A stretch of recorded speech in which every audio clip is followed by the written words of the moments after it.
Oh my God. Oh my God. Yeah.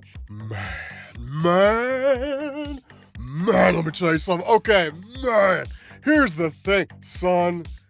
I know I got a cold, right? I know I'm all congested. I know I'm all nasally. Y'all are gonna have to bear with me, man. This story is lit. Okay, so here's the thing, man. I don't even know if lit's a word. If it's not a word anymore, I'm bringing it back. This story was oh my God, it's amazing. All right, and we're almost done. This is the second to the last issue, right? So we're almost done with this whole thing. But oh my God in heaven, man, this is just like one of the best stories. God, one of the best stories I've ever read. Okay, here's the thing. In the last video that we did, you basically had the Incredible Hulk, right? Who would essentially let off what was, by all standards of measurement, a gamma bomb. And nobody knew the Incredible Hulk could let off that much energy at one time. That was equivalent to like thousands of gamma bombs detonating at the same time. When the smoke cleared from that fight between Cosmic Iron Man and the Incredible Hulk, that basically you ended up having Thor, who had become a Hulk. And we didn't know exactly how. We do get that explained here. We didn't know exactly how, but it's basically Worldbreaker Thor. And I love it, man. I absolutely love Worldbreaker Thor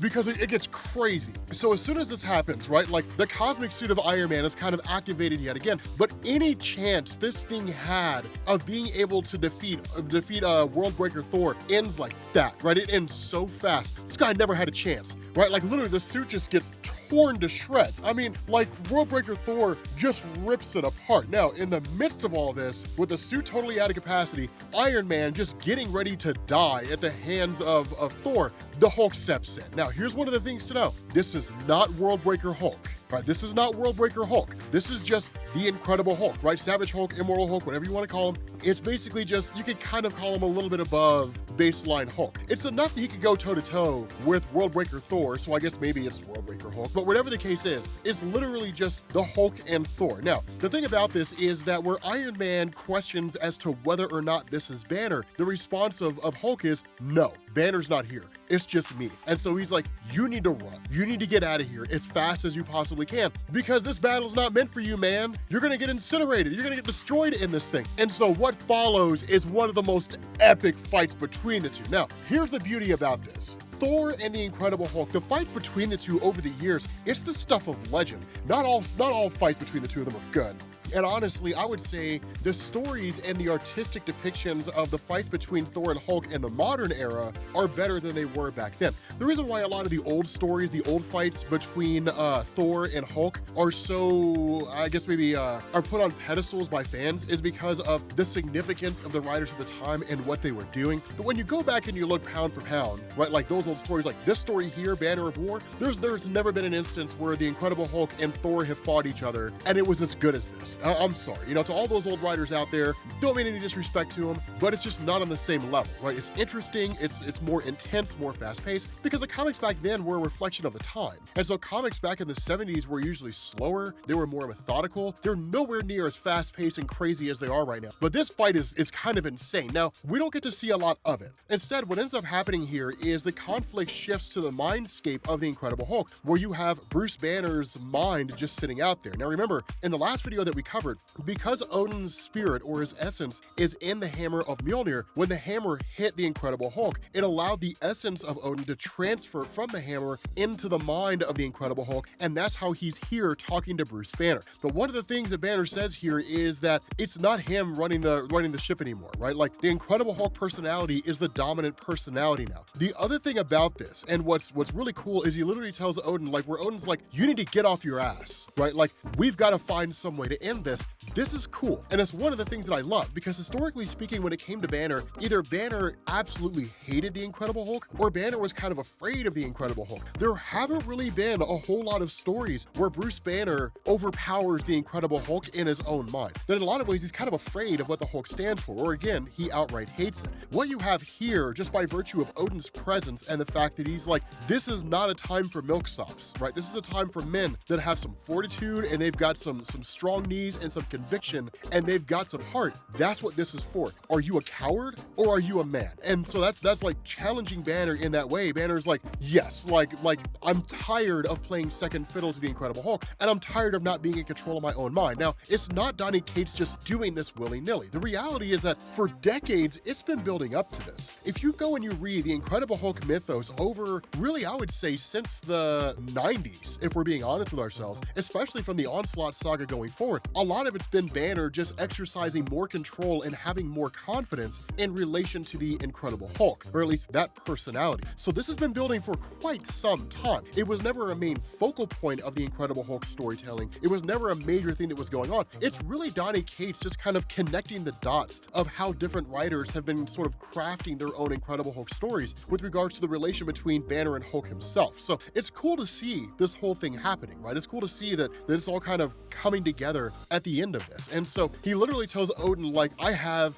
a big favor to ask here, right? Like, I've got an enormous favor to ask. Now, this favor is going to become very important later on. In the moment, we get what's actually one of the coolest moments, I would say probably in the recent Thor stories, right? In recent memory when it came to Thor. So the whole thing behind this is that while this great big huge fight's happening, there really isn't a whole lot Iron Man can do. He tries to call for backup, but nobody can hear him, right? So it's kind of like, okay, I guess he's kind of out here on his own. Then he's met by the Ravens. Now, initially it catches him off guard, and Iron Man's like, oh, that's right, you know, Thor, he rides around on a chariot pulled by goats. He's got ravens that talk for him. The guy's a Beastmaster.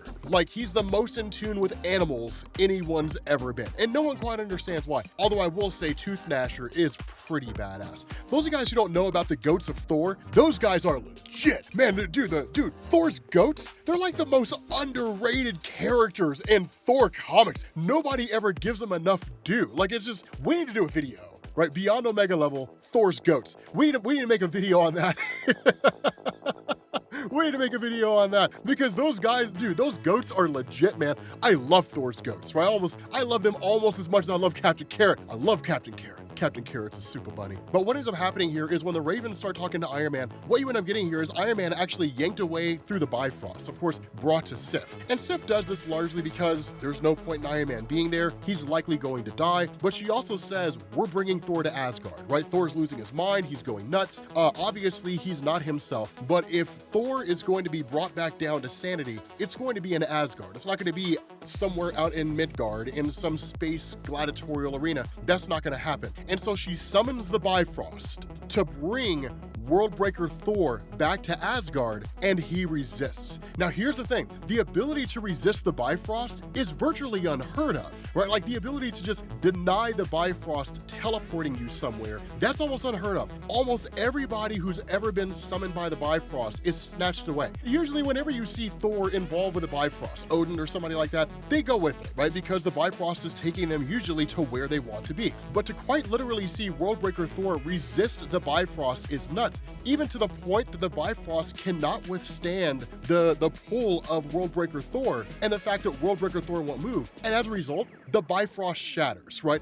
Worldbreaker Thor breaks the Bifrost. Now, just to give you guys perspective, this is an interdimensional teleportation device. This thing will take you virtually to basically anywhere in the main Marvel universe, along with any of the other dimensions, right? So it won't take you to like, let's say like the realm of Dormammu. It won't really take you to like the Dark Dimension because it's not connected to the Bifrost. But the fact that he literally shatters it, destroys the Bifrost, you know, she's like, the Bifrost is no more. Now, at the same time, Thor is the All-Father. Presumably he can just recreate it. But the fact that he broke it is absolutely astounding here. It's kind of mind-blowing. And even Odin himself is surprised by what's going on. Now, of course, where Odin almost kind of gives up and is like, Thor's gone. Like, there's nothing to do for him now. Like, he just has to basically be destroyed. The response of Banner is, no, I think I can stop him. And when Odin chimes in, he's like, no, like, I'm not aiding you in your quest to lose even more of that mind of yours. We must try to subdue him with whatever it is that they can possibly use. And the response of Banner, and this is really, really important here because it explains how Thor became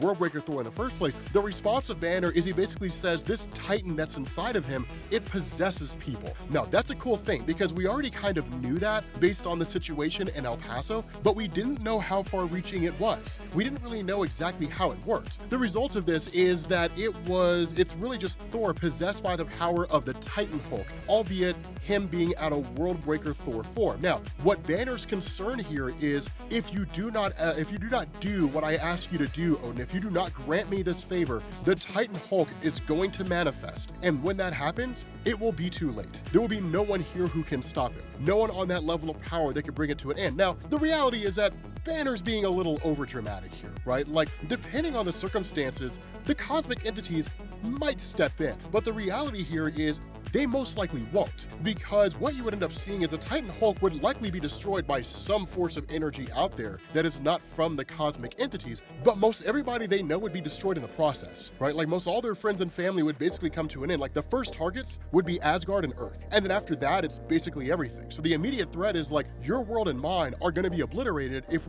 you do not do what I ask you to do, Odin. And so it's quite literally Banner saying, quit being a punk. Do what I tell you to do, because if we don't, Odin, I'm smarter than you, and if we don't, we're both gonna die. Now, this is cool, man. It's cool to see Banner just like challenging Odin, right? And just being like, listen, you old coot, you have no idea what's going on here in this bigger picture, right? I mean, if you had both eyes, I guess you could probably see the bigger picture, but you can't. So do what I tell you to. And so like while Worldbreaker Thor is just losing his mind, the hammer comes flying at him, right? Now he goes to grab it and it breaks his arm as it flies right through. And so ultimately, like with Banner back in control of the body, Odin's like, you better be sure of this. And the response of literally Banner is, there's only one way to find out. And he takes the hammer, like as it comes flying towards him, and he smacks it on the ground. And when that happens, he basically turns into All-Father Hulk, which I gotta say, man, this is legit. Like it's one of the most amazing moments ever, right? It's ridiculous, right? Like literally the Incredible Hulk becomes All-Father Hulk, and he's gonna fight Worldbreaker Thor. This story is amazing. With that being said, guys, we're gonna bring this to an end. Thank you all for watching, massive cliffhanger, and I will catch you all later. Peace.